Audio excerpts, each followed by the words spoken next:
ನಮಸ್ಕಾರ. ಇವತ್ತಿನ ವಿಶೇಷ ಕಾರ್ಯಕ್ರಮಕ್ಕೆ ನಮಗೆ ಸ್ವಾಗತ. ಇವತ್ತಿನ ನಮ್ಮ ಅತಿಥಿ ಕೃಷ್ಣಮೂರ್ತಿ ಬೆಳಗೆರೆ.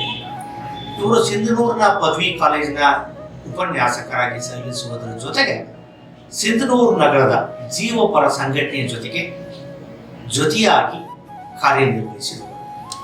ಇವತ್ತು ಇಂದಿನ ನಮ್ಮ ಅತಿಥಿ. ಅವರ ಜೊತೆ ಅವರ ಉಪನ್ಯಾಸ ವೃತ್ತಿ ಹಾಗೂ ಬೇರೆ ಬೇರೆ ವೃತ್ತಿಯ ಕುರಿತು ಕೆಲವು ಮಾತುಗಳನ್ನು ಚರ್ಚಿಸೋಣ. ನಮಸ್ಕಾರ. ನಮಸ್ಕಾರ. ತಾವು 38 ವರ್ಷಗಳ ಕಾಲ ಅಧ್ಯಾಪನದ ಪ್ರಯಾಣ ಸಿಂಧೂರಲ್ಲಿ ಆರಂಭ ಮಾಡಿದ್ದೀರಿ. ಈ ಪ್ರಯಾಣ ಹೇಗಿತ್ತು ಅಂತ ತಾವು ತಿಳಿಸ್ಬೋದೆ? 1985ರಲ್ಲಿ ನಾನು ಸಿಂಧೂರಿಗೆ ಅಧ್ಯಾಪಕನಾಗಿ ಬಂದೆ. ಆ ಆರಂಭ ನನಗೆ ಭಾಳ ಒಳ್ಳೆಯ ಅನುಭವಗಳನ್ನು ಕೊಡ್ತು. ಸಿಂಧನೂರು ಕಾಲೇಜು ಮತ್ತು ಸಿಂಧನೂರಿನ ವಾತಾವರಣ, ಸಾಂಸ್ಕೃತಿಕ ವಾತಾವರಣ, ನಾವು 2 ವರ್ಷ MA ಮಾಡ್ಕೊಂಡು ಬಂದ ತಕ್ಷಣವೇ ಅಧ್ಯಾಪಕರಾಗೋದಕ್ಕೆ ಸಾಧ್ಯ ಇಲ್ಲ. ಲೋಕಾನುಭವ ಮತ್ತು ಜನರ ಜೊತೆಗಿನ ಸಂಪರ್ಕಗಳು, ಅವ್ರ ಜೊತೆಗಿನ ಒಡನಾಟಗಳು ನಮ್ಮನ್ನು ರೂಪಿಸಬೇಕಾಗತ್ತೆ. ಆ ಥರ ರೂಪಿಸಿದ ಊರು ಸಿಂಧನೂರು. ನಾನು ಯಾವಾಗಲೂ ಹೇಳ್ತಾ ಇರ್ತೀನಿ, ನನ್ನ ಅನೇಕ ಸಂದರ್ಶನಗಳಲ್ಲಿ, ನನ್ನ ಮಾತುಕತೆಯ ಸಂದರ್ಭದಲ್ಲಿ, ನಾನು ಬೆಂಗಳೂರು ವಿಶ್ವವಿದ್ಯಾಲಯದಲ್ಲಿ ಅಧ್ಯಯನ ಮಾಡಿದೆ, ನಿಜ, ಅಲ್ಲಿ ನನಗೆ ಡಿಗ್ರಿ ಸಿಕ್ತು. ಆದರೆ ಸಿಂಧನೂರು ವಿಶ್ವವಿದ್ಯಾಲಯದಲ್ಲಿ ನನಗೆ ಹೊಸ ಬಗೆಯ ಅನುಭವಗಳು ಮತ್ತು ನನ್ನ ಕೆರಿಯರ್ನಲ್ಲಿ ಅಧ್ಯಾಪನ ಹೆಂಗಿರಬೇಕು,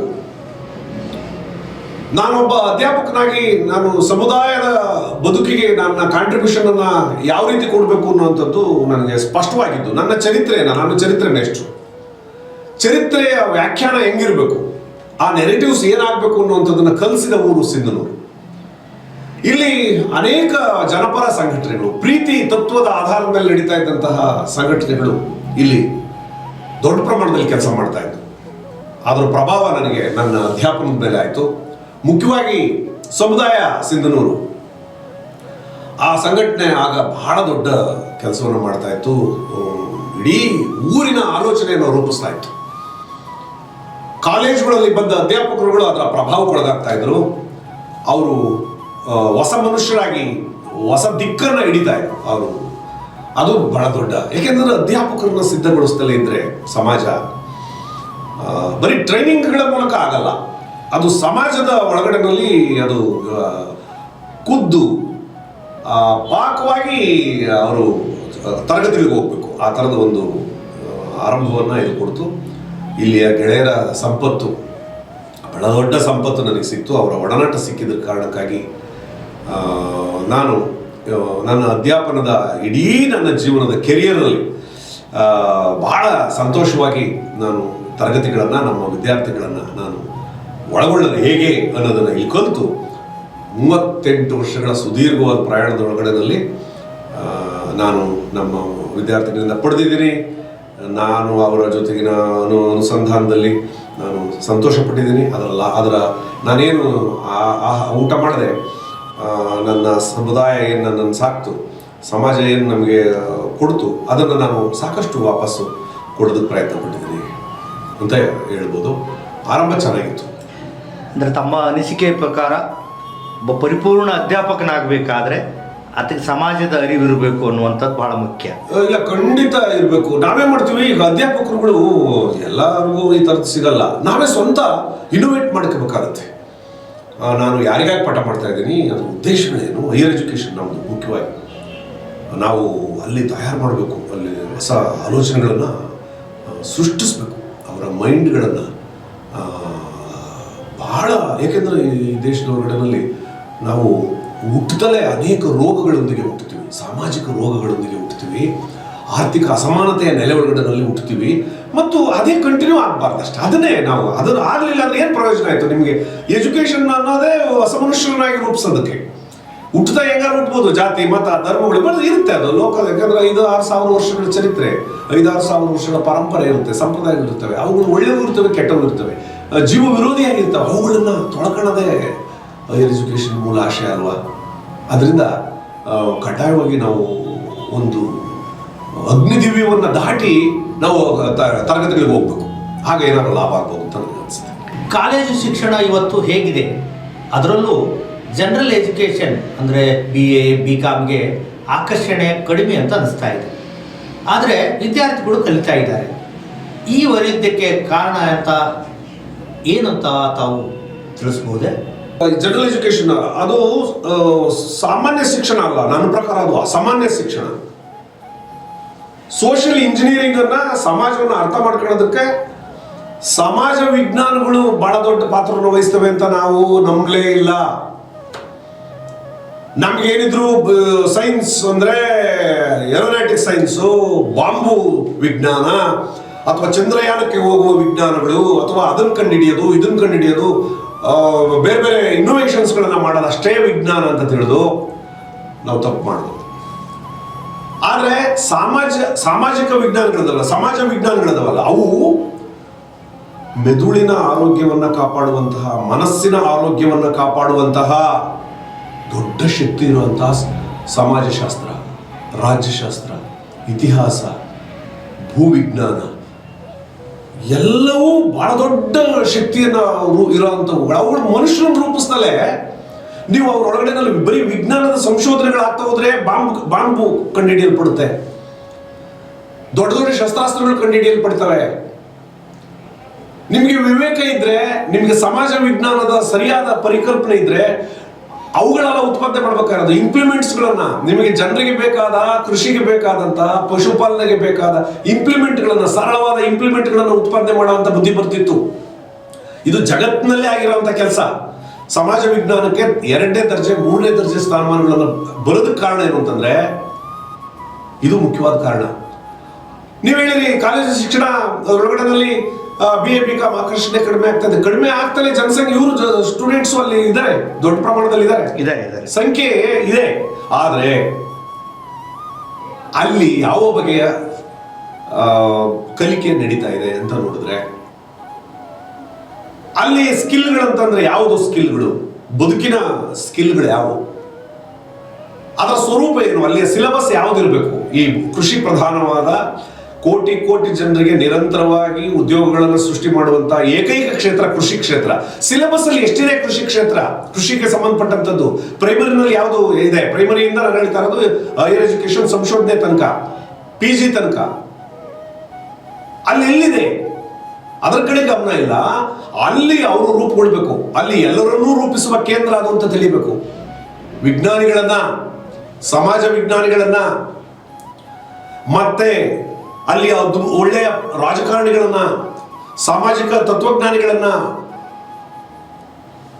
ಒಳ್ಳೆಯ ಮನುಷ್ಯರನ್ನ ಸೃಷ್ಟಿ ಮಾಡೋ ಜಾಗ ಅದು ಜನರಲ್ ಎಜುಕೇಶನ್. ನಾವು ಅದಕ್ಕೆ ಸರಿಯಾದ ವ್ಯಾಖ್ಯಾನಗಳನ್ನ, ನೆರೆಟಿವ್ಸ್ಗಳನ್ನ ಮಾಡದಲೆ ಅದು ನಮ್ದೇ ತಪ್ಪು. ಯಾರನ್ನ ದೂರಂಗಿಲ್ಲ, ಇದಕ್ಕೆ ನಾವೇ ಸಿಲೆಬಸ್ ಮಾಡೋದು, ನಾವೇ ಅದನ್ನು ರೂಪಿಸೋದು. ಸರ್ಕಾರಗಳು ಅಷ್ಟೇ, ಯಾವುದೇ ಪ್ರಭುತ್ವಗಳು ಬದಲಾವಣೆನ ಇಷ್ಟಪಡಲ್ಲ, ಹೆಂಗಿದೆ ಹಂಗೆ ನಡೆಸ್ಕೊಂಡು ಹೋಗೋಕೆ ಇಷ್ಟಪಡ್ತಾರೆ. ಮೂರ್ಖರಾಗಿರ್ಬೇಕು ಜನ ಮೂರ್ಖರಾಗಿದ್ರೆ ಆಳುವ ವರ್ಗಕ್ಕೆ ತುಂಬಾ ಸುಲಭ ಆಳ್ವಿಕೆ ಮಾಡುವಂಥದ್ದು.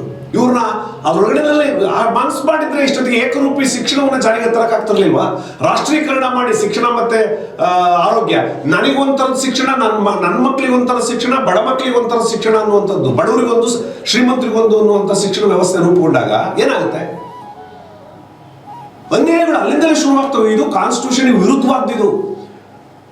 ಏಕರೂಪಿ ಶಿಕ್ಷಣ ಇಲ್ಲದೇ ಇರೋದು ಸಂವಿಧಾನ ವಿರೋಧಿ ಧೋರಣೆಗಳು.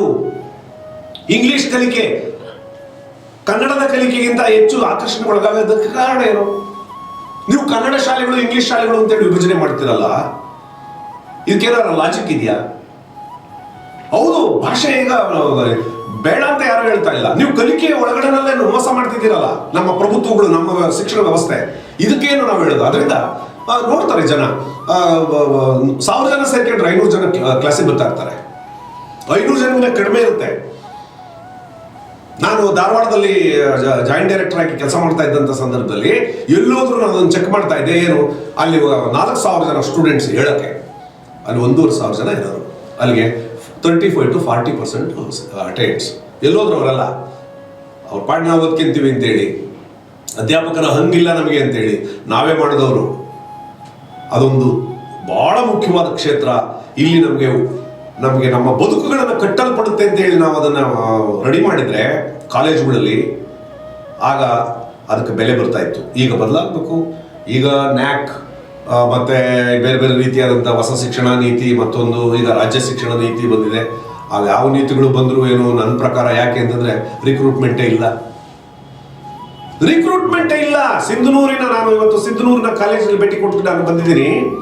ಸಿಂಧನೂರಲ್ಲಿ ಇಂಗ್ಲಿಷ್ ಅಧ್ಯಾಪಕರು, ಪರ್ಮನೆಂಟ್ ಅಧ್ಯಾಪಕರು, ತಮ್ಮನ್ನ ತಾವು ತೆತ್ತುಕೊಳ್ಳೋ ಇರೋಂಥ ಅಧ್ಯಾಪಕರು ಇಲ್ಲ. ಇಂಗ್ಲಿಷ್ ಏನಾಗಬೇಕು, ನಮ್ಮ ಗ್ರಾಮೀಣ ಪ್ರದೇಶದ ವಿದ್ಯಾರ್ಥಿಗಳು ಏನಂದರೆ ಅವ್ರನ್ನ ತುಳಿಯೋದಕ್ಕೆ ನೀವು ಈ ಥರದ ವ್ಯವಸ್ಥೆ ಮಾಡಿದ್ದೀರಾ. ಇದಾ ರೀತಿ ಅರ್ಥ ಆಗಲ್ವಾ? ಇದು ಮಂತ್ರಿಗಳಿಗಾಗಲಿ, ರಾಜಕಾರಣಿಗಳಿಗಾಗಲಿ, ಆಡಳಿತ ತಜ್ಞರಿಗಾಗಲಿ, ನೀತಿಯನ್ನು ರೂಪಿಸ್ತಕ್ಕಂಥ ನಮ್ಮಂಥವ್ರಿಗಾಗಲಿ ನಮಗೆ ಜ್ಞಾನ ಬೇಡವ? ನಾವು ಮೊದಲ ಆದ್ಯತೆಯನ್ನು ಯಾವ್ದು ಕೊಡಬೇಕಾಗಿತ್ತು? ಅದರಿಂದ ಇದು ವೈರುಧ್ಯ ಇದೆ. ನೀವು ಹೇಳಿದಂಗೆ ಅದು ಗುರುತಿಸಿರೋದು ಸರಿ ಇದೆ. ಈ ಕಡೆ ಹೆಚ್ಚು ಗಮನ ಕೊಡಬೇಕನ್ನೋದು ತಮ್ಮ ಮಾತಿನ ಅರ್ಥ ಅಲ್ಲ. ಗಮನ ಅಲ್ಲ, first preference education and health. ಏಕರೂಪಿ ರಾಷ್ಟ್ರೀಕರಣ ಇದು ಸಂವಿಧಾನಬದ್ಧವಾಗಿಲ್ಲ. ಈಗ ನಾವು ಮಾಡ್ತಾ ಇರೋದು, ಯಾರಾದ್ರೂ ಸುಪ್ರೀಂ ಕೋರ್ಟ್ಗೆ ಹೋದ್ರೆ ಇದು ಯಾವ ಬಗೆ ಅಲ್ಲೂ ಏನ್ ನ್ಯಾಯ ಸಿಗುತ್ತೆ ಅಂತ ನನಗೇನು ಅನ್ಸಲ್ಲ. ಆದ್ರೆ ನೀವು ಕಣ್ಣಿಗೆ ಕಾಣಂತ 1ರಿಂದ 5ನೇ ಕ್ಲಾಸಿನ ತನಕ ಒಂದು ಸ್ಕೂಲ್ಗಳು ಇರ್ತವೆ. ಇಬ್ರು ಇರ್ತಾರೆ ಅದರಲ್ಲಿ. ನನ್ನ ಪ್ರಕಾರ ಒಂದೊಂದು ಸೆಕ್ಷನ್ಗೆ ಇಬ್ರು ಇರಬೇಕು ಟೀಚರ್ಸು. ಒಂದೊಂದು ಸೆಕ್ಷನ್ಗೆ ಇಬ್ರು ಇರಬೇಕು. ಯಾಕೆ ಅಂತ ಹೇಳ್ತೀನಿ. ಕನ್ನಡ ಕಲಿಸೋದಕ್ಕೆ ಇಬ್ರು ಮೇಸ್ಟರ್ಗಳು ಇರಬೇಕು, ಇಂಗ್ಲಿಷ್ ಕಲಿಸೋದಕ್ಕೆ ಇಬ್ರು ಮೇಸ್ಟರ್ಗಳು ಇರಬೇಕು, ಹಿಂದಿ ಕಲ್ಸಕ್ಕೆ ಒಬ್ರು ಇರಬೇಕು. ನೀವು ಭಾಷೆಗಳನ್ನ ಕಲಿಸೋದಕ್ಕೆ ಸಪರೇಟ್ ಆದ್ಯತೆ ಎಲ್ಲಿದೆ? ಆದ್ಯತೆ ಮೇಸ್ಟರ್ಗಳೇ ಇಲ್ಲ. ನಿಮಗೆ ಟೀಚರ್ಸ್ನೇ ಕೊಡದಲ್ಲೇ ಕೊಲ್ತಾ ಇರೋದು. ಇದನ್ನ ನನ್ನ ಪ್ರಕಾರ ಹೈಯರ್ ಎಜುಕೇಶನ್ ಮತ್ತು ಪ್ರೈಮರಿ ಎಜುಕೇಶನ್ ಅವುಗಳಿಗೆ ಲಿಂಕೇ ಇಲ್ಲ, ಅವುಗಳಿಗೆ ಸಂಬಂಧ ಇದೇ ಇಲ್ಲ, ಬೆಸುಗೇನೇ ಇಲ್ಲ, ಸೇತುವೆ ಇಲ್ಲ. ನಾವು ಹೈಯರ್ ಎಜುಕೇಶನ್ ಅವ್ರನ್ನ ಪ್ರೈಮರಿ ಇದು ನಿಜವಾದ ಮೇಸ್ಟ್ರುಗಳು ಅವರು. ಪ್ರೈಮರಿ ಎಜುಕೇಶನ್ ನಿಜವಾದ ಟೀಚರ್ಸು ಪ್ರೈಮರಿನಲ್ಲಿದ್ದಾರೆ.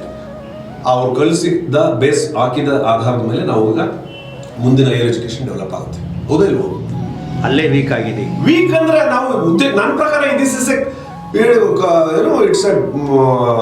ಕಾನ್ಸ್ಪಿರಸಿ. ದುಡಿಯುವ ಮಕ್ಕಳು ಹೇಳೋದಕ್ಕೆ ಸರ್ಕಾರದ ನೀತಿ. ಸರ್ಕಾರದಲ್ಲಿ ನಿಮಗೆ ಅದು ಫ್ರೀ ಕೊಡ್ತೀವಿ, ಇದನ್ನು ಫ್ರೀ ಕೊಡ್ತೀವಿ. ಎಜುಕೇಶನ್ ಕೊಡ್ರಿ. ಎಜುಕೇಶನ್ ಅಲ್ಲಿ ಕೊಡ್ತಾ ಇದ್ದೀರಲ್ಲ ನೀವು. ಎಜುಕೇಶನ್ ಅಲ್ಲಿ ನೀವು ಟೀಚರ್ಸ್ ಕೊಡ್ತಾ ಇಲ್ಲ. ಟ್ರೈಂಡ್ ಅಲ್ಲಿ ಒಳ್ಳೆ ಇನ್ನೂ ಟ್ರೈಂಡ್ ಟೀಚರ್ಸ್ ಬೇಕಲ್ಲಿ. ಹೈಯರ್ ಎಜುಕೇಶನ್ ಅಲ್ಲ ಬೇಕಾಗಿರೋದು ಅತ್ಯುತ್ತಮವಾದ ಟೀಚರ್ಸ್. ಪ್ರಾಥಮಿಕ ಅವರು ಭಾಷಾ ತಜ್ಞರಾಗಿರ್ಬೇಕು, ಸೈಕ್ಯಾಟ್ರಿಸ್ಟ್ ಆಗಿರ್ಬೇಕು, ಕಲಾವಿದರಾಗಿರ್ಬೇಕು, ಥಿಯೇಟರ್ಗಳನ್ನು ಕಲಿಸುವಂತ ಡೈರೆಕ್ಟರ್ಗಳಲ್ಲಿ ಪ್ರೊಫೆಸರ್ಗಳಾಗಿರ್ಬೇಕು. ಅವ್ರನ್ನ ಪ್ರೊಫೆಸರ್ ಅಂತ ಅವ್ರನ್ನ ಕರಿಬೇಕು. ಮನುಷ್ಯರಾಗಿ ರೂಪಿಸ್ಲಿಕ್ಕೆ ಅಲ್ಲಿಂದನೇ ಪ್ರಾರಂಭ. ನಿಮಗೆ ಬದುಕನ್ನು ರೂಪಿಸೋದಕ್ಕೆ ಎಲ್ಲ ಹಾಳಾಗೋಗ್ತಾ ಇದೆ. ಅದು ಇದೆ, ಪರಿಸರ ಹಂಗಾಗ್ತಾ ಇದೆ, ಹಿಂಗಾಗ್ತಾ ಇದೆ ಅಂದ್ರೆ ಬರೀ ಬಾಯಲ್ಲಿ ಹೇಳಿರಾಗಲ್ಲ. ಅವರ ಅಂತರಂಗಕ್ಕೆ ಹೋಗ್ಬೇಕು. ಆರ್ಗ್ಯಾನಿಕ್ ಮೆದುಳು, ಆರ್ಗ್ಯಾನಿಕ್ ಚಿಂತನೆ, ಪ್ರೀತಿ ತತ್ವದ ಆಧಾರದ ಮೇಲದ್ದೇ ಆರ್ಗ್ಯಾನಿಕ್. ಈ ಲೋಕದ ಎಲ್ಲವೂ ನಮಗೆ ಸಂಬಂಧ ಇದೆ. ಗಾಳಿ, ನೀರು, ಧೂಳು, ಸಮುದ್ರ, ಗಿಡ, ಗೆಂಟೆ, ಪ್ರಾಣಿ, ಪಕ್ಷಿ, ಕ್ರಿಮಿ, ಕೀಟ, ವೈರಸ್, ಬ್ಯಾಕ್ಟೀರಿಯಾ ಎಲ್ಲಕ್ಕೂ ಸಂಬಂಧ ಇದೆ ಅದನ್ನ ಆರ್ಗ್ಯಾನಿಕ್ ಚಿಂತನೆ ಅಂತ ಕರೆಯೋದು. ಎಲ್ಲದಕ್ಕೂ ಸಂಬಂಧಗಳನ್ನು ಕಲ್ಪಿಸ್ಬೇಕು. ಇಲ್ಲಿ ಡಿಗ್ರಿನೇ ಒಂದು, ಅವ್ರು ಬಹಳ ದೊಡ್ಡ ಟೀಚರ್ಸು, ದೊಡ್ಡ ಹುಡುಗರಿಗೆ ಪಾಠ ಮಾಡೋರು ದೊಡ್ಡ ಮನುಷ್ಯರು ಅಂತ. ಅದು ತಪ್ಪಬೇಕು. ಟೀಚರ್ಸ್ ಒಳಗಡೆ ಸಮಾನತೆಗಳಿರಬೇಕು. ಟೀಚರ್ಸ್ ಒಳಗಡೆ ಬಹಳ ಎಲ್ಲ ಕ್ಷೇತ್ರದಲ್ಲೂ ಡೆಡಿಕೇಶನ್ ಇರಬೇಕು. ಇವ್ರು ಎಲ್ಲರನ್ನೂ ರೂಪಿಸರಾಗಿರೋದ್ರಿಂದ ಇಲ್ಲಿ ಇನ್ನಷ್ಟು ಶಕ್ತಿ ಬೇಕು ಅಂತ ನಾನು ಅಂತೀನಿ. ತಾವು ಅಧ್ಯಾಪನ ವೃತ್ತಿಯ ಜೊತೆಗೆ ಕೃಷಿ ಚಳುವಳಿಯಲ್ಲೂ ಇದ್ದೀರಿ. ಈ ಕುರಿತು ಸಾಹಿತ್ಯವನ್ನು ರಚನೆ ಮಾಡಿದ್ದೀರಿ. ಈ ಕಡೆ ಆಕರ್ಷಣೆ ಹೇಗಾಯಿತು? ಈಗ ಕೃಷಿ ಸ್ಥಿತಿ ಹೇಗಿದೆ?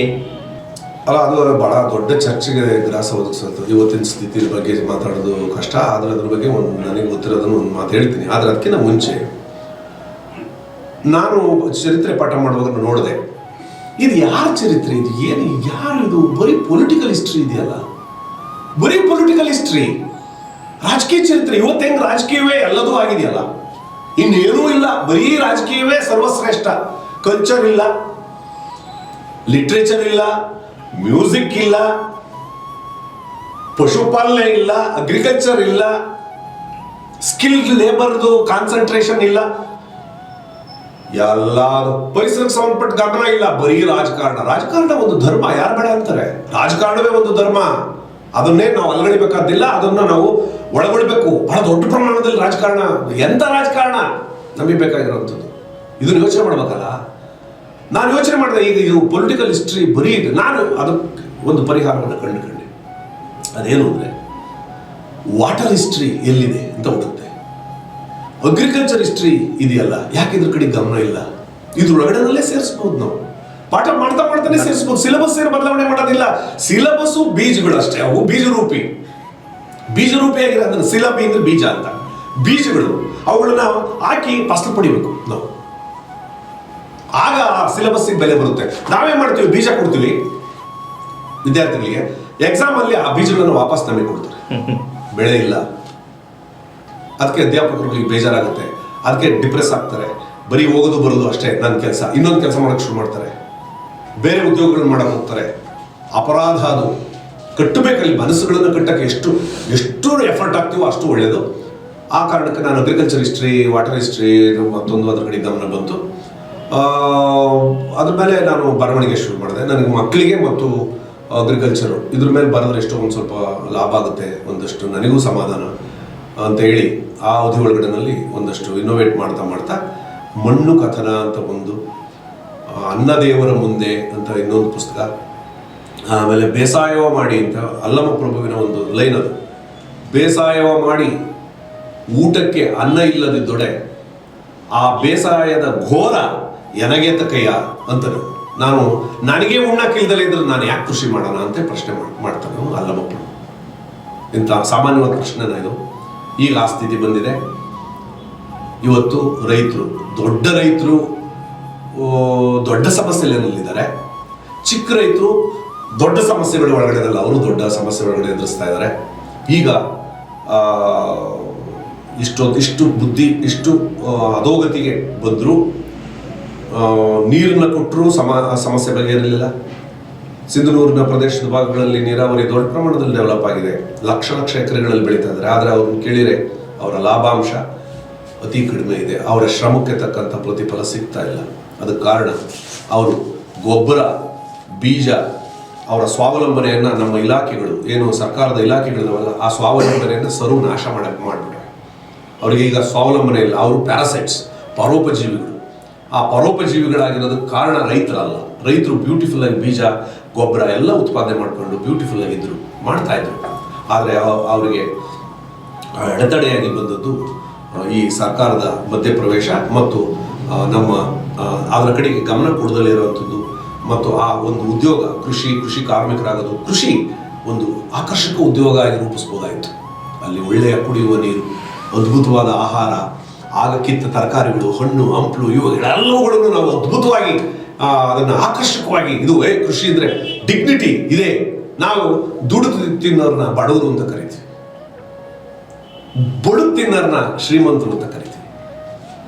ನೋಡಿ ಹೆಂಗಿದೆ ಕತೆ. ದುಡಿದು ತಿನ್ನೋರು ಎಂದೂ ಬಡವರಲ್ಲ. ಈ ಮಾತನ್ನು ನಾನು ಒತ್ತಿ ಎಲ್ಲೋದ್ರು ಹೇಳ್ತೀನಿ. ದುಡಿದು ಯಾರ ತಿಂತಾ ಇದ್ದಾರೆ ಅವ್ರು ಬಡವರಲ್ಲ, ಅವರು ದುಡಿಯುವವರು ಅಷ್ಟೆ. ನೀವು ಬಡವರು ಅಂತ ಕರೆಯೋದಾದ್ರೆ ಯಾರು ಬಡುದು ತಿಂತಾ ಇದ್ದಾರೆ, ಭ್ರಷ್ಟ ಹಣನ ಲೂಟಿ ಹೊಡಿತಾ ಇದ್ದಾರೆ, ಅವರು ಬಡವರು. ಬರೀ ಬಡವರಲ್ಲ, ಅವರು ಬಡವರು.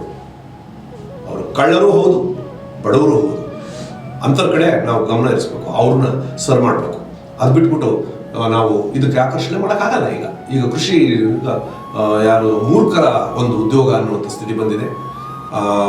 ಈ ಕಡೆ ನೀವು ಏನೇ ಸೂಯಿಸೈಡ್ಸು, ಕೃಷಿ ಅದು ಆಗ್ತಾ ಇದ್ರು ಕೂಡ ರೈತರ ಆತ್ಮಹತ್ಯೆಗಳು, ಅದು ಆತ್ಮಹತ್ಯೆ ಅಂತ ನಾನು ಕರೆಯೋಕ್ಕೆ ಇಷ್ಟಪಡಲ್ಲ. ಅದು ಮರ್ಡರ್, ಅದು ಕೊಲೆ, ಅದು ಹತ್ಯೆ. ಸಮಾಜ ಎಲ್ಲ ಸೇರಿ ಮಾಡ್ತಾ ಇರೋಂಥ ಹತ್ಯೆ. ಅವರಿಗೆ ಸರಿಯಾದ ರೀತಿ ಈಗೇನೇ ನೀವೇನು ಮಾಡಿರೋ ನಾನು ಈಗ ಅವರಿಗೆ ವೈಜ್ಞಾನಿಕ ಬೆಲೆ ಕೊಡಿ ಅಂತ ಹೇಳಿ ಕೇಳ್ತಾ ಇದ್ದಾರೆ. ಆಮೇಲೆ ಅವರಿಗೆ ಬೇರೆ ರೀತಿಯಾದ ಇದನ್ನು ಕರೆಂಟ್ ಉಚಿತವಾಗಿ ಕೊಡ್ತಿದ್ದೀವಿ ಅಂತ. ಏನು ಉಚಿತ ಆಯಿತು ಅದೊಂದು ಕೊಟ್ಬಿಟ್ರೆ ಕೃಷಿ ಆಗಲ್ಲ. ಅಷ್ಟಾದರೂ ಅದಕ್ಕೆ ಬೇಕಾದಷ್ಟು ಬದಲಾವಣೆಗಳು ಸಂಭವಿಸಬೇಕಾಗುತ್ತೆ. ಮತ್ತು ಅವರು ಹೋರಾಟಗಳು ನಡೀತಾ ಇದ್ದಾವೆ, ಕೃಷಿ ಹೋರಾಟಗಳು ನಡೀತಾ ಇದ್ದಾವೆ. ಆದರೂ ಅಷ್ಟು ಫಲಕಾರಿ ಆಗ್ತಾ ಇಲ್ಲ. ಬೇರೆ ಕಡೆಗೆ ಗಮನ ಹೋಗಿದೆ. ಗ್ಲೋಬಲೈಸೇಷನ್ ಸಂದರ್ಭ ನಂತರ ಈಗ ಕಾರ್ಪೊರೇಟ್ ಕೃಷಿ ಆರಂಭ ಆಗುವ ನಿಟ್ಟಿನಲ್ಲಿದೆ. ಎಲ್ಲರೂ ಕೃಷಿ ಭೂಮಿ ಆ ಕಡೆ ಆಕರ್ಷಣೆ ಮಾಡ್ತಾ ಇದ್ದಾರೆ. ಕಾರ್ಪೊರೇಟ್ ಕೃಷಿ ಯಾಕೆಂತಂದ್ರೆ ಮಾರ್ತಾ ಇದ್ದಾರೆ, ಭೂಮಿಗಳನ್ನು ಮಾರ್ತಾ ಇದ್ದಾರೆ. ಅವ್ರು 100 ಎಕರೆ 200 ಎಕರೆ, ಅವ್ರು 2000 ಎಕರೆ 3000 ಎಕರೆ. ಯುರೋಪ್ ಮತ್ತು ಅಮೆರಿಕಾಗಳಲ್ಲಿ ಏನು ಕಾರ್ಪೊರೇಟ್ ಕೃಷಿ ನಡೀತಾ ಇದೆಯೋ ಅದೇ ರೀತಿಯಲ್ಲಿ ಇಂಡಿಯಾದಲ್ಲಿ ಇನ್ನು ಕೆಲವೇ ವರ್ಷಗಳಲ್ಲಿ, ಕೆಲವೇ ದಶಕಗಳಲ್ಲಿ ರೈತರ ಹತ್ರ ಕೃಷಿ ಭೂಮಿ ಇರಲ್ಲ. ಅವರು ಬೇರೆ ಬೇರೆಯವರಿಗೆ ಕೊಡ್ತಾರೆ, ಲೀಸ್ ಕೊಡ್ಬೋದು ಅಥವಾ ಮಾರಾಟ ಮಾಡ್ಬೋದು. ಒಳ್ಳೆ ದುಡ್ಡು ಕೊಡ್ತಾರೆ ಅವರು, ದುಡ್ಡಿಗೆ ಅವ್ರಿಗೆ ಬರ ಇಲ್ಲ, ದುಡ್ಡನ್ನು ಬಿಸಾಕ್ತಾರೆ. ಆದರೆ ಭೂಮಿ ಒಂದ್ಸಲ ಅವ್ರ ಕಡೆಗೆ ಹೋದ್ಮೇಲೆ ಅಲ್ಲಿ ಅವ್ರು ಹೇಳ್ದಂಗೆ ನಾವು ಕೇಳಬೇಕು. ಆಗ ಆಹಾರದ ಬೆಲೆ ಪೂರ್ಣ ಪ್ರಮಾಣದಲ್ಲಿ ಬರುತ್ತೆ. ಮತ್ತು ನಮ್ಮ ದುಡ್ಡು, ಈಗ ನನ್ನ ದುಡ್ಡು, ನಾನು ಒಬ್ಬ ಅಧ್ಯಾಪಕನಾಗಿದ್ದಂಥ ಸಂದರ್ಭದಲ್ಲಿ ನನ್ನ ದುಡ್ಡು 10% ಹೋಗ್ತಿರಲಿಲ್ಲ ರೈತರಿಗೆ. ಒಂದು 5% ಖರ್ಚು ಮಾಡಿಬಿಟ್ರೆ ಎಲ್ಲ ಬರೋದು, ಹಣ್ಣು ಹಂಪಲು ಗೆಡ್ಡೆ ಗೆಣಸು ನಿಮ್ಗೆ ಏನು ಬೇಕು ಎಲ್ಲ ನಮಗೆ ಬಂದ್ಬಿಡೋದು. ಅತಿ ಚೀಪ್ ಅಂದರೆ ಇವ್ರು ಹೇಳ್ತಾರೆ ಈರುಳ್ಳಿ ಅದೆಷ್ಟೋ ಒಂದೇನೋ ಜಾಸ್ತಿ ಆಗ್ಬಿಟ್ರೆ ಈರುಳ್ಳಿಗೆ ಗನಕ್ಕೆ ಇನ್ನೊಂದು ಗಗನ. ಹೌದು, ಅತಿ ರೇಖಕ್ಕೆ ಹೋಗೋದು ಬೇಡ, ಅದು ನಾನು ಒಪ್ತೀನಿ. ವೈಜ್ಞಾನಿಕ ಬೆಲೆ ಅವರಿಗೆ ಸಿಗಬೇಕು ಅಂತಂದ್ರೆ ಆಗ್ಬೇಕು. ನೀವು ಬಡವರಿಗೆ ಮತ್ತು ದುಡಿಯೋ ವರ್ಗಗಳೇನು ಇರ್ತಾವಲ್ಲ, ನೀವೇನು ಅಕ್ಕಿ ಅದು ಬಡಿತಾರ ಕೊಡೋ ಅನ್ಸ, ನೀವು ಅವರಿಗೆ ಕಡಿಮೆ ದರದಲ್ಲಿ ಕೊಡಿ. 150-200 ರೂಪಾಯಿ ಅಕ್ಕಿ ಆದರೆ ನೀವು ಕಡಿಮೆ ದರದಲ್ಲಿ ಅವ್ರಿಗೆ ಕೊಡಿ. ಅಥವಾ ಅವರಿಗೆ ಉಚಿತವಾಗಿ ಅಥವಾ ಏನು ಅವರಿಗೆ ಸಲ್ಲಬೇಕಾದ ಸಾಮಾಜಿಕ ನ್ಯಾಯ ಅಂತ ಹೇಳಿ ಏನು ಹೇಳ್ತಾ ಇದ್ದಾರೆ, ಅದು ಕೊಡಿ. ಅದ್ರ ವಿರುದ್ಧ ನಾನಿಲ್ಲ, ಕೊಡಿ ನೀವು. ಆದರೆ ಅದಕ್ಕೊಂದು ಲಿಮಿಟ್ ಇರಬೇಕು, ಅದಕ್ಕೊಂದು ಕಾಲ ಇರಬೇಕು, ಕಾಲದ ಮಿತಿ ಇರಬೇಕು. ಆಗ ಏನಾದ್ರು ಒಂದಷ್ಟು ಬದಲಾವಣೆಗಳು ಸಂಭವಿಸ್ಬೋದು ಅಂತ ಕಾಣುತ್ತೆ. ಭರವಸೆಗಳನ್ನು ಬಿಡಂಗಿಲ್ಲ, ನಾವು ಭರವಸೆಗಳನ್ನು ಇಟ್ಕೋಬೇಕು, ಇದಕ್ಕೆ ತಡೆಯನ್ನು ಒಡ್ಡಬೇಕು ಅಷ್ಟೇ. ತಾವು ಕೃಷಿಯ ಜೊತೆಗೆ ಮಕ್ಕಳ ಸಾಹಿತ್ಯವನ್ನು ರಚನೆ ಮಾಡಿದ್ದೀರಿ. ಎಲ್ಲರೂ ಮಕ್ಕಳ ಸಾಹಿತ್ಯದ ಕಡೆ ಉದಾಸೀನ ತೋರಿಸುವ ಈ ಸಂದರ್ಭದಲ್ಲಿ ತಾವು ಆ ಕಡೆ ಒಲವುಳ್ಳವರಾಗಿದ್ದೀರಿ. ಅದರ ಅಗತ್ಯ ಇದೆ ಅಂತ ತಮಗೆ ಅನಿಸುತ್ತಾ? ನಿಜ, ನಾನು ಎಲ್ಲಿ ಬೆಳೆಯುತ್ತೋ ಅಲ್ಲಿ ಬಿತ್ತನ ಅಂತ ಯೋಚನೆ ಮಾಡಿದೆ. ಭೂಮಿ ಕೃಷಿ ಭೂಮಿಯಲ್ಲಿ ಬಿತ್ತಿದ್ರೆ ಅದು ಬೆಳೆಯುತ್ತೆ. ಅಲ್ಲಿರೋ ಲೋಪದೋಷಗಳು ಮತ್ತೊಂದು. ನಾನು ರೈತರ ಮಗ, ಆದರೆ ರೈತ ಅಂತ ಹೇಳ್ಕೊಳ್ಳೋ ಯೋಗ್ಯತೆ ನನಗಿಲ್ಲ. ಇದನ್ನು ಮೊದಲು ತಿಳ್ಕೊಂಡ್ಬಿಡ್ಬೇಕು. ರೈತರು ಯಾರು ಅಂತಲೇ ಗೊತ್ತಿಲ್ಲ. ರೈತರು ಯಾರು ಅಂತ ನಿರ್ಧಾರ ಆಗತಕ್ಕ ರೈತರ ಸಮಸ್ಯೆ ಬಗೆಹರಿಯಲ್ಲ. ದೇವೇಗೌಡರು ರೈತರೇ, ಯಡಿಯೂರಪ್ಪರು ರೈತರೇ, ಇನ್ನೊಬ್ರು ರೈತರೇ, ಎಲ್ಲ ಯಾರು ಹೇಳಿದ್ರು ಅವ್ರು ನಾನು ರೈತ, ನಿತೀಶ್ ಕುಮಾರ್ ನಾನು ರೈತರ ಮಗ ಅಂತಾರೆ. ಎಲ್ಲರೂ ರೈತರ ಮಕ್ಕಳೇ. ಇದು ಆಶ್ಚರ್ಯ. ಇದು ಕೃಷ್ಣಮೂರ್ತಿ ಬೆಳಿಗಾರೆ ನಾನು ರೈತ ಅಂತೀನಿ. ನಾಚಿಕೆಗೇಡು ಇದು, ನಾಚಿಕೆಗೇಡು. ನಮ್ಗೆ ಯಾವ ಹಕ್ಕು ಇಲ್ಲ. ತಹಸೀಲ್ದಾರ್ ಸೀಟ್ಗೆ ಹೋಗಿ ಕೂತ್ಕೊಂಡ್ಬಿಟ್ಟು ನಾನು ತಹಸೀಲ್ದಾರ್ ಅಂದ್ಬಿಡೋಣ ಬಿಡು ಎಲ್ಲರೂ. ಅಥವಾ ಇವನು DC ಹತ್ರಕ್ಕೆ ಹೋಗ್ಬಿಟ್ಟು ನಾನು DC ಅನ್ನಕ್ಕಾಗತ್ತಾ? ಹೆಂಗೆ DC ಅಂತ ಅನ್ನಕ್ಕಾಗಲ್ವೋ, ತಹಸೀಲ್ದಾರ್ ಅಂತ ಅನ್ನಕ್ಕಾಗಲ್ವೋ? ಕಾಲೇಜ್ಗೆ ಹೋಗಿ ಹೆಂಗೆ ರೈತರು ಎಷ್ಟೇ ವಿದ್ವಾಂಸರಾಗಿದ್ರು ಕೂಡ ಪಾಠ ಮಾಡಕ್ ಹೋಗಕ್ಕಾಗಲ್ವೋ, ಅದೇ ರೀತಿನಲ್ಲಿ ಕೃಷಿಕರಾಗಕ್ಕಾಗಲ್ಲ ಅನ್ನೋಂಥ ಸ್ಥಿತಿ ಬರಬೇಕು. ರೈತರು ಯಾರು ಅನ್ನೋಂಥದ್ದು ಕರೆಕ್ಟಾಗಿ ಡಿಫೈನ್ ಆಗಬೇಕು. ಎಷ್ಟು % ರೈತರು ಅಂತ ಕೊಡ್ಲಿ, ನೀವು ಕೊಡಿ, ನನಗೂ ಕೊಡ್ಲಿ. ನಾನು 5% ರೈತ ಅಂತ ಕೊಡಿ. ಅವ್ರ ಮೇಲೆ ಟ್ಯಾಕ್ಸ್ ಹಾಕಿ. ಇನ್ನು ಚೆನ್ನಾಗಿ ಮಾಡ್ತಾ ಇದ್ದಾರೆ ಅವ್ರಿಗೆ 50%. ವ್ಯಾಪಾರ ಮಾಡಿ ಮಾಡ್ತಾರೆ ಅವನಿಗೆ 10%, ಅವನು 10% ರೈತ.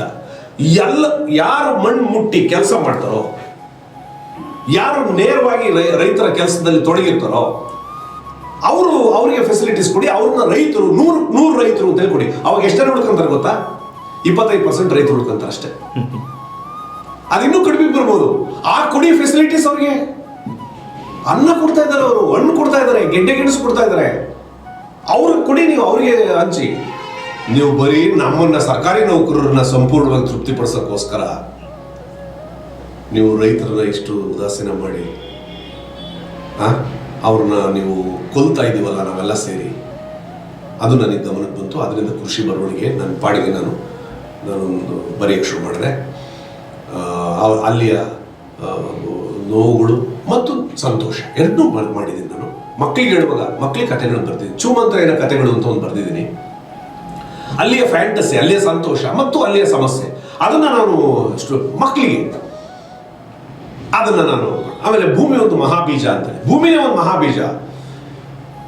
ಇದೊಂದು ಬಹಳ ಒಳ್ಳೆಯ ಪರಿಕಲ್ಪನೆ ಅಂತ ಗೆಳೆಯರು ಮತ್ತು ನನ್ನ ಓದಂಥವ್ರು ತುಂಬ ಪ್ರೀತಿ ಮಾಡಿರೋದು. ಸೊ ಅವರಿಗೆ ನಾನು ಬರೆದ್ರೆ ಅವರ ಮಕ್ಕಳ ಮನಸ್ಸಿಗೆ ಬೀಜನ ಬಿತ್ತಿದ್ರೆ ಅಲ್ಲಿ ಹುಟ್ಟುತ್ತೆ ಅಂತ ಹೇಳಿ ನಾನು ಅವ್ರ ಜೊತೆ ಹಾಡೋದು ಮಕ್ಕಳಿಗೆ ಪ್ರೈಮರಿ ಇದರಲ್ಲಿ ನಾನು ನಂಟಿಟ್ಕೊಂಡು ಎಲ್ಲಿ ಹೋದ್ರು ಹಾಡುಗಳು ಹೇಳ್ಕೊಡುವಂಥದ್ದು. ನನಗದು ಬಹಳ ದೊಡ್ಡ ಕೊಡುಗೆ. ನನ್ನ ಸಮುದಾಯ ಮತ್ತೆ ವಾಪಸ್ ಬರ್ತೀನಿ. ಸಿಂಧನೂರು ಸಮುದಾಯ ನನ್ನನ್ನು ಸಾಕಿ ಸಲಹ್ತು ಮತ್ತು ಅಲ್ಲಿ ನನಗೆ ಹಾಡು ಹೇಳ್ಕೊಡ್ತು. ಅಲ್ಲಿಯ ಲಕ್ಷ್ಮಣ, ಅಲ್ಲಿಯ ದೇವೇಂದ್ರಗೌಡ, ಮತ್ತು ನಮ್ಮ ಶರಬಣ್ಣ, ಈ ಥರದ ಹೆಸರುಗಳು ದೊಡ್ಡ, ಗೋಪಾಲ್ ಕೃಷ್ಣ, ಸರಸ್ವತಿ, ಪಾರ್ವತಿ, ಈ ಥರದ ಅನೇಕ ದೊಡ್ಡ ಮನಸ್ಸುಗಳನ್ನು ನನಗೆ ಸ್ನೇಹಿತರನ್ನಾಗಿ, ಅದ್ರ ಜೊತೆಗೆ ಇಲ್ಲಿ ನನ್ನ ಅನೇಕ ಮಿತ್ರರು, ವೀರನಗೌಡ ಪಾಟೀಲ, ಕಂಬಳಿ, ಬಸವರಾಜ್ ಕಂಬಳಿ ಅಂತೇಳಿ, ಅಮರೇಶ್ ನುಗ್ಡೋಣಿ ಅಂತೇಳಿ ಇಲ್ಲಿ ಒಂದಷ್ಟು ಕಾಲ ಗೆಸ್ಟ್ ಫ್ಯಾಕಲ್ಟಿ ಇದ್ದಂಥ ಸಂದರ್ಭದಲ್ಲಿ ಇವರೆಲ್ಲರೂ, ಬೂತ್ನಾಳ್, ಇವರೆಲ್ಲರ ಪ್ರೀತಿ ನನ್ನೊಳಗಡೆನಲ್ಲಿ ಇದ್ದು ಬೆಳೆಸಿದೆ. ಇದನ್ನು ನಾವು ಕ್ಯಾರಿ ಮಾಡೋಂಥದ್ದು ಒಂದು ನಂಬಿಕೆಗಳಿರಬೇಕು ಅಧ್ಯಾಪಕರು ಮತ್ತು ಇವರಿಗೆ ಮಾತ್ರ ಅಪಾರವಾದ ನಂಬಿಕೆ. ಆಕಾಶ ಕಳಚಿ ಬೀಳ್ತಾ ಇದೆ, ಆಕಾಶ ಕಳಚಿ ಬೀಳಲ್ಲ, ಉದಾಹರಣೆ ಒಂದು ಅರ್ಥಕ್ವೇಕನ್ನು ಅದಕ್ಕೂ ಇದನ್ನು ಹೇಳ್ತಾರೆ, ರೂಪಕವಾಗಿ ಹೇಳ್ತಾರೆ. ಆಕಾಶ ಕಳಚಿ ಬೀಳೋದು ಅಂದರೆ ನಮ್ಮ ಮೇಲೆ ಬಿಲ್ಡಿಂಗ್ ಬೀಳೋದು ಅಂತಲೇ ಅರ್ಥ. ಆಕಾಶ ಕಳಚಿ ನಮ್ಮ ಮೇಲೆ ಬಿದ್ದರೂ ಸಹ ನಾವು ಬದುಕು ಇನ್ನೂ ಇದೆ, ಇನ್ನೂ ಭರವಸೆ ಇದೆ, ಈ ಮನುಷ್ಯರಿಗೆ ಬುದ್ಧಿ ಬರುತ್ತೆ ಅಂತಲೇ ನಂಬಬೇಕು ನಾವು. ಕ್ರೂರಿಗಳು, ಮನುಷ್ಯರು ನಂಬರ್ 1 ಕ್ರೂರಿಗಳು. ಇಡೀ ಪ್ರಪಂಚದ ಜೀವಜಾಲದೊಳಗಡೆನಲ್ಲಿ ಮಹಾನ್ ಕ್ರೂರಿಗಳು, ಅವರಿಗೆ ಅವರೇ ವಿರೋಧಿಗಳು. ಮನುಷ್ಯರಿಗೆ ಆತ್ಮಘಾತುಕ, ಪ್ರಾಣಘಾತಕ. ಅಲ್ಲದ್ರೆ ಇಷ್ಟು ಇದರಲ್ಲಿ ಪ್ಯಾಲೆಸ್ಟೈನ್ ಮತ್ತು ಪ್ಯಾಲೆಸ್ಟೈನ್ ಮೇಲೆ ಇಸ್ರೇಲ್ ಮತ್ತು ಪ್ಯಾಲೆಸ್ಟೈನ್ ನಡುವೆ ನಡೀತಾರೆ ಯುದ್ಧ, ಅಥವಾ ಹಮಾಸ್ ಅಂತ ಹೇಳಿ ಕರೀತಾರೆ. ಅದು ಭಯೋತ್ಪಾದನಾ ಇದು ಅಂತ ಹೇಳಿ ನಾವು ಅವರಿಗೆ ಎಂಟ್ರಿಸರ್ ಅಂತದ್ದು, ಅದು ನಿಜ ಕೂಡ ಇರ್ಬೋದು. ಅದನ್ನು ನಾನು ವಾದಕ್ಕೆ ಹೋಗೋದಿಲ್ಲ. ಆ ಯುದ್ಧಗಳಲ್ಲಿ ಏನಿದೆ ಅರ್ಥ? 5500 ಮುಖ್ಯ ಯುದ್ಧಗಳನ್ನು ಮಾಡಿದೀವಿ. ಮನುಷ್ಯರು ಒಬ್ರಿಗೊಬ್ರು ಕಿತ್ತಾಡಿ ರಕ್ತ ಹರಿಸಿದೀವಿ. ಇನ್ನೂ ತೃಪ್ತಿ ಇಲ್ಲ. ಇವ್ರನ್ನ ಯಾವ ಥರದ ಮನುಷ್ಯರು, ಇವ್ರು ಯಾವ ಥರದ ಮನುಷ್ಯರು, ನಮ್ಮನ್ನು ಮನುಷ್ಯರು ಅಂತ ಹೇಳ್ಕೊಳಕ್ಕೆ ಯಾವ್ದಾರ ಗೌರವ ಇದೆಯಾ? ನಾಚಿಕೆ ಆಗ್ಬೇಕಲ್ವಾ ನಮಗೆ? ಅಂದರೆ ನಾನು ಏನು ಹೇಳಕ್ಕೆ ಇಷ್ಟಪಡ್ತಿದ್ದೆ ಅಂದರೆ, ಮನುಷ್ಯರಾಗೋದಲ್ಲ ಇವತ್ತು ದೊಡ್ಡದು, ವಾಪಸ್ ನೇಚರ್ಗೆ ಹೋಗೋದು. ಇದನ್ನು ಭಾಳ ಜನ ಹೇಳಿದ್ರೆ ಅದನ್ನು ನಾವು ಕೇಳಿಸ್ಕೊಂತ ಇಲ್ಲ. ಫುಕುವೋಕ, ಗಾಂಧಿ, ಈ ಥರದ ಮನುಷ್ಯರು ಇವರೆಲ್ಲರೂ ಅದನ್ನು ಪ್ರಸ್ತಾಪ ಮಾಡಿದ್ದಾರೆ. ಸಾಮಾಜಿಕ ನ್ಯಾಯ, ಮೊದಲು ಮನುಷ್ಯರಲ್ಲಿ ಸಮಾನತೆ ಬರಬೇಕು ಅಂತ ಅಂಬೇಡ್ಕರ್ ಬಹಳ ದೊಡ್ಡ ಶ್ರಮವನ್ನು ಹಾಕಿದ್ದಾರೆ. ಅವೆಲ್ಲ ಅವರು ನಮ್ಮ ಫಿಲಾಸಫರ್ಸ್. ಅದನ್ನು ಎಲ್ಲವನ್ನೂ ಸೇರಿಸಿ, ಯಾರು 3 ಜನ ಬುದ್ಧ, ಬಸವಣ್ಣ, ಅಂಬೇಡ್ಕರ್, ಗಾಂಧಿ ಇವರೆಲ್ಲ ಪರಿಹಾರ ಆಗಲ್ಲ. ಪರಿಹಾರ 3 ಜನ 4 ಜನದಿಂದ ಇಲ್ಲ. ಬೇಕಾದಷ್ಟು ಜನ ನಮ್ಮ ಹಳ್ಳಿಗಳಲ್ಲಿ, ಜನಪದರು, ಇದೆಲ್ಲ ಪ್ರಕೃತಿಗೆ ಹಿಂದಿರುಗೋ ಪ್ರಕ್ರಿಯೆಯನ್ನು ಹೇಳ್ಕೊಟ್ಟವ್ರೆ. ಅದರ ಕಡೆ ನಮ್ಮ ಪ್ರಯಾಣ ಮಾಡೋ ಅಂಥದ್ದೇ ನನ್ನ ಪ್ರಕಾರ ಇರೋಂಥ ಪ್ರೀತಿ, ಭರವಸೆನ ಬಿಡೋಂಗಿಲ್ಲ. Okay sir, thank you. ಈ ಸಂದರ್ಭದಲ್ಲಿ ತಾವು ರಚಿಸಿದ ಮಕ್ಕಳಿಗಾಗಿ ಅಥವಾ ಇನ್ನಿತರಿಗೆ ಸಂಬಂಧಪಟ್ಟಂಥ ಕವನ ಏನಾದರೂ ಹೇಳ್ಬೋದಾ? ಹೇಳ್ಬೋದು. ಒಂದು ಪದ್ಯ, ಸಣ್ಣದೊಂದು ಪದ್ಯ ಇದೆ, ಅದನ್ನು ನಾನು ನಿಮಗೆ ಹೇಳೋದಕ್ಕೆ ಇಷ್ಟಪಡ್ತೀನಿ.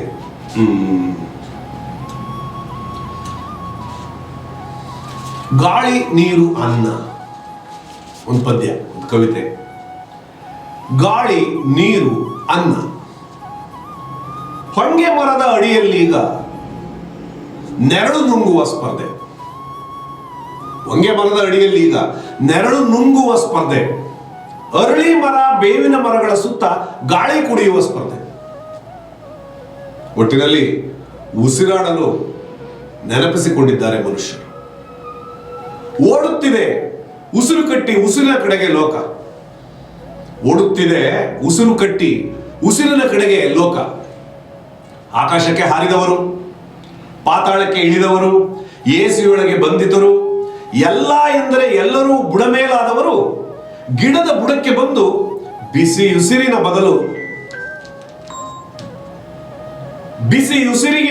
ಬದಲು ಹಸಿಯುಸಿರ ಉಡಾಯಿಸುತ್ತಿದ್ದಾರೆ. ಎಲ್ಲ ಎಂದರೆ ಎಲ್ಲರೂ ಬುಡಮೇಲಾದವರು ಗಿಡದ ಬುಡಕ್ಕೆ ಬಂದು ಬಿಸಿ ಉಸಿರಿಗೆ ಬದಲು ಹಸಿಯುಸಿರ ಉಡಾಯಿಸುತ್ತಿದ್ದಾರೆ. ಎಲ್ಲನ್ನೂ ಈಗ ಉಸಿರಾಟದ್ದೇ ಸದ್ದು. ಪ್ರಾಣಾಯಾಮದ ಯಮಯಾತನೆ, ಕಪಾಲ್ಭಾತಿಯ ನರಕ ಸುಮ್ಮನೆ. ಮಣ್ಣು ಪಾತ್ರೆಯ ಕಣ್ಣಲ್ಲೆಲ್ಲ ಜರುಗುತ್ತಿದ್ದ ತೀರ್ಥ, ಹಳ್ಳ ಸೆರಗಲ್ಲಿ ಹರಿಯುತ್ತಿದ್ದ ನೀರು ಆಳಕ್ಕೆ ಹೋಗಿ ನೆಲವ ಸೀಳಿ, ನೀರು ನೆಲದ ರಕ್ತದ ರೂಪ ತಾಳಿ ಹೊಟ್ಟೆಯೊಳಗೆ ಬಿರುಗಾಳಿ. ಮಳೆಯ ನೀರ ಹಿಡಿಯಿರಿ, ಹೊಟ್ಟೆ ತುಂಬ ಕುಡಿಯಿರಿ. ಮಳೆ ನೀರಿಗೆ ನಿಂತ ಕ್ಯೂ ಈಗ ಆಕಾಶದವರೆಗೆ ಬೆಳೆದು ನೂಕು ನುಗ್ಗಲು. ಆಕಾಶಕ್ಕೆ ಬಾಯೊಡ್ಡಿ ನೆಲಕ್ಕೆ ಬೀಳದಂತಾಗಿದೆ ಅನುಕೂಲು. ನೆಲವೆಲ್ಲ ಹೊಲ, ಬೆಳೆದದ್ದೆಲ್ಲ ಅನ್ನ. ಕೆರೆಯಂಗಳ ಏರಿ ಬೋರೆ ಕಣಿವೆ ತಗ್ಗು ದಿಣ್ಣೆ ಬೇಲಿ ಬೆಳ್ಳಾರಗಳಲ್ಲೆಲ್ಲ ತರತರದ ಹಸಿರು ಉಣಿಸು ರುಚಿಯ ಸೊಗಸು ಜೊಲ್ಲು ರಸ ನದಿಯಾಗಿ ಬಾಯೊಳಗೆ ಜಲಪಾತ. ಅಜ್ಜಿಯ ಮಡಿಲು ಸೊಪ್ಪಿನ ಕಡಲು ಉಂಡೆಗಾಳಿನ ಮೂಡೆ ದಪ್ಪ ಭತ್ತದ ಕಣಜ ಅಗಿದಷ್ಟು ಹಸಿವು ಉಣ್ಣುವುದೇ ಒಂದು ಸಂಭ್ರಮ. ಅಗೆದಷ್ಟು ಗೆಣಸು ಗರಿಕೆ ಹೊಲದಲ್ಲಿ ಮೊಲದ ಬಾಡು. ಗರಿಕೆ ಹೊಲದಲ್ಲಿ ಮೊಲದ ಬಾಡು, ಹಟ್ಟಿ ಮೂಲೆಯಲ್ಲಿ ನಾಟಿ ಕೋಳಿಯ ಗೂಡು, ಬೇಲಿ ಮೇಲೆ ಆಡು ಹಾಡಿನ ರಕ್ತ ಚಿತ್ರದ ಹೂಗುಚ್ಚ. ಯಾರು ತಾನೇ ಹೇಳಿದ್ದರು ಒಂದೇ ಏಟಿಗೆ ಇವನ್ನೆಲ್ಲ ಇವುಗಳಿಗೆಲ್ಲ ಕೊಡಲಿ ಬೀಸು ಎಂದು? ಯಾರು ತಾನೇ ಹೇಳಿದ್ದರು ಒಂದೇ ಏಟಿಗೆ ಇವಕ್ಕೆಲ್ಲ ಕೊಡಲಿ ಬೀಸು ಎಂದು? ಸ್ವಂತ ಕಣ್ಣಿಗೆ ಸೂಜಿಯ ಗೂಟ ಹೊಡಕೋ ಎಂದು, ಸ್ವಂತ ಕಣ್ಣಿಗೆ ಸೂಜಿಯ ಗೂಟ ಹೊಡಕೋ ಎಂದು, ನಿಂತ ನೀರಲ್ಲಿ ಕುಂತು ಕೊಳೆತು ಹೋಗುವು ಎಂದು, ನಿಂತ ನೀರಲ್ಲೇ ಕುಂತು ಕೊಳೆತು ಹೋಗುವು ಎಂದು, ಬೀಜದ ಬೀಜ ಹೊಡೆಯಿರೆಂದು, ಚರ್ಮ ಸುಲಿಯಿರೆಂದು, ಬೇರಿನ ತಂತು ತಂತಿಯ ಕತ್ತರಿಸಿರೆಂದು ಯಾರು ತಾನೇ ಹೇಳಿದ್ದರು? ಕಾಯಿ ಹಣ್ಣಾಗಲು ನಿರಾಕರಿಸಿ ಮಣ್ಣು ಕಣ್ಣು ಕಳಕೊಂಡಾಗ, ಕಾಯಿ ಹಣ್ಣಾಗಲು ನಿರಾಕರಿಸಿ ಮಣ್ಣು ಕಣ್ಣು ಕಳಕೊಂಡಾಗ ಮತ್ತೆ ಆರಂಭದ ಹಾಡು. ಆಹಾ ಸಹಜ ಸಾವಯವ, ಓಹೋ ಸುಸ್ಥಿರ ನೈಸರ್ಗಿಕ. ಯಾವ ಹಾಡು ತಾನೇ ಇರಲು ಒಪ್ಪುತ್ತದೆ? ಯಾವ ಹಾಡು ತಾನೇ ಇರಲು ಒಪ್ಪುತ್ತದೆ ನೆಲವಿಲ್ಲದ ಈ ಹೊಲದಲ್ಲಿ? ಯಾವ ಹಾಡು ತಾನೇ ಇರಲು ಒಪ್ಪುತ್ತದೆ ಈ ನೆಲವಿಲ್ಲದ ಈ ಹೊಲದಲ್ಲಿ? ಎಲ್ಲ ನೆಲವೂ ಸೈಟಾಗಿ ಕರೆವ ತಾವಲ್ಲಿ. ನಮಸ್ಕಾರ. ಇಲ್ಲಿಯವರೆಗೆ ಕೃಷ್ಣಮೂರ್ತಿ ಬಿಳಿಗೇರಿಯವರ ಮನದಾಳದ ಮಾತುಗಳನ್ನು ನಾವೆಲ್ಲ ಕೇಳಿದ್ದೇವೆ. ಅವರ ಜೀವಪರ ಕಾಳಜಿಗೆ ನಾವೆಲ್ಲರೂ ಕೂಡ ಸೆಲ್ಯೂಟ್ ಹೇಳಲೇಬೇಕು. ನಮಸ್ಕಾರ.